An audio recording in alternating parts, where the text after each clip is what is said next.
মেয়েরা হচ্ছে মোমবাতি আর মেয়েরা হচ্ছে আগুন। আগুনের কাছে কিন্তু মোম গেলে কিন্তু গলে যায়।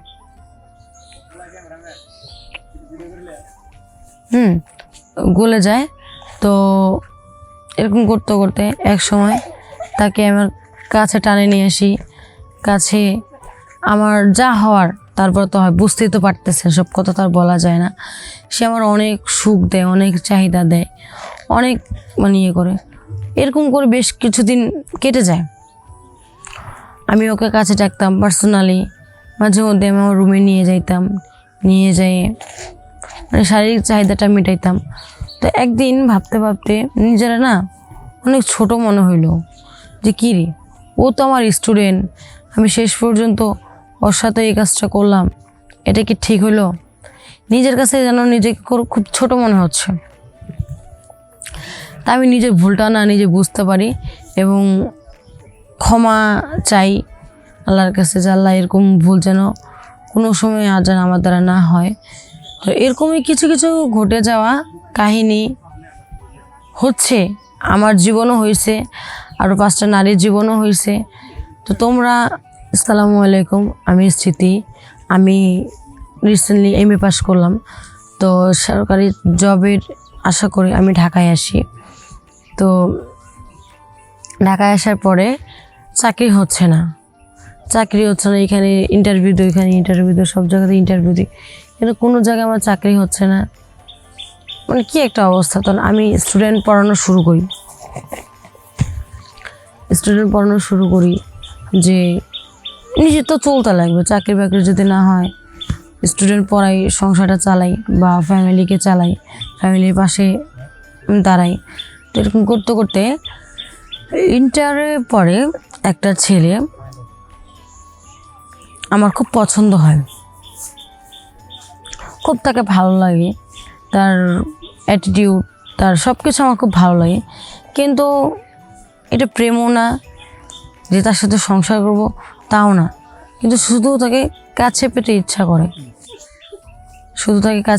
করে, যে আমি যত অল্প বয়সে একটা মেয়ে,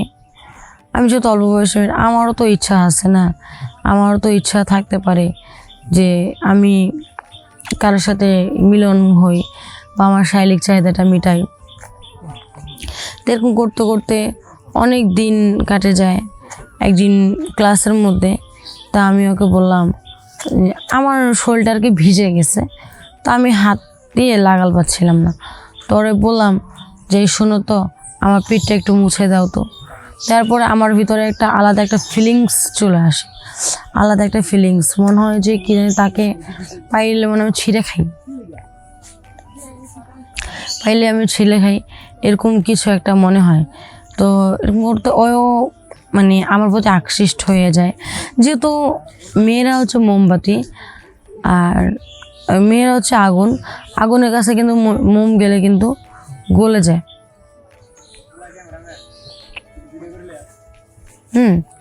গলে যায়।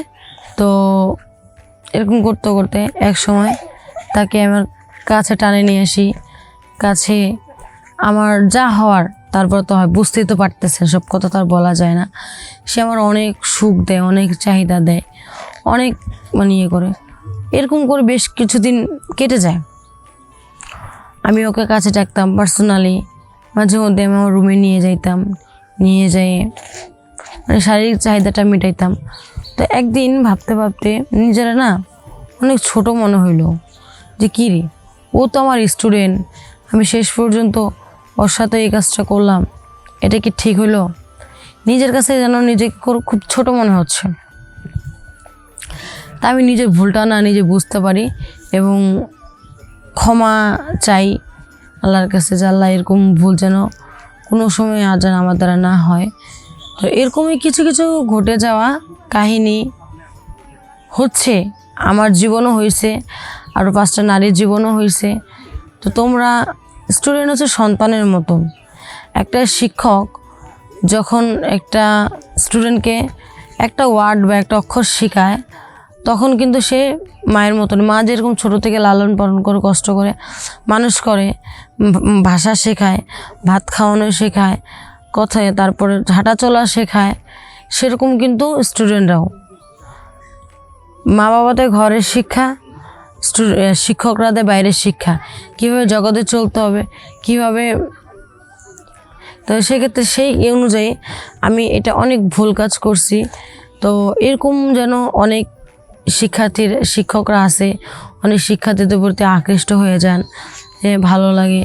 আসলে এটা ঠিক না, এটা জাস্ট আবেগ দিয়ে কোনো কিছু হয় না। আবেগ দিয়ে কোনো কাজ করতে গেলে বিবেকের কাছে আপনাকে ধরা খেতেই হবে। এটা কোনো ভুল নাই, এটা কোনো এটার মাফও নেই। কারণ দেখা গেল যে আজকে যদি সে আমার স্টুডেন্ট হইতো, তাহলে কি স্টুডেন্ট না হয়ে যদি ছেলে হইতো, তাহলে কি এমন কি করতে পারতাম? এইভাবেই নিজের কাছে অনেক ছোট মনে হলো নিজেকে। তো বোনেরা, তোমাদের উদ্দেশ্যে একটা কথা বলতে চাই, তোমরা এরকম ভুল, আমি যে ভুলটা করছি, এই ভুলটা তোমরা করো না। কারণ তোমরা শিক্ষার্থীদেরকে সন্তানের চোখে দেখার চেষ্টা করো। আসসালামু আলাইকুম।